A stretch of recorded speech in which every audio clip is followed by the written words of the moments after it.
Ay Camal, deyirəm bəlkə yasları yığışdıraq. Özüm ölüm, ölü üçün ağlayan yoxdur. Elə bil ki, lança gəlirlər, istirahətə gəlirlər, kurorta gəlirlər. Heç olmasa kişilər üzlər biraz belə ciddi deyirlər. Amma qadınlar heç oralı olmurlar. Konkret qeybətə gəlirlər, özüm ölüm. Və yemək vaxtı gələndə, çay vaxtı gələndə qırğın başlayır. Biraz mənə üçün açıq çay tökə bilərsən. Mənə tek su ver də, ılıq su ver yenə.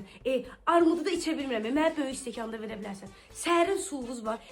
Buzvuz yoxdur. Ay xala, viski içmirsən. Neysə, burada restoran deyil. Bura yasdır. Neysə, söhbət, qeybət öz yerində. Molla Fatihə verir, eşitmirlər. Molla axırda deyir ki, ay Camal, bəlkə qulaq asasınız. Yo, bunlar deyirlər ki, biz də bir-birimizi elə burada görürük də. Yemək verirsən bir cür, vermirsən bir cür. Yemək verirsən, küftə verirsən, deyir ki, küftəyi yarısını onlar kəsəsən. Kartoşkanı yarı elə də mən çox yeyə bilmirəm. Yeyə bilmirsən, yemə də. Aş verirsən, deyir ki, aş yağlı deyə. Mən çox yağlı yeməm, mədəmi tutur. Baxırsan ki, bir bulud aş yiyib. Ay Camal, qurban olum. Ya bu yasa gəlmişsizsə, bir ölü üçün, heç olmasa üzünüzü belə tutun, ölü üçün ağlayın. Gəlmişsizsə, yeyib içməyə gəlmişsizsə, mən deyirəm ki, bu yasları yığışdıraq.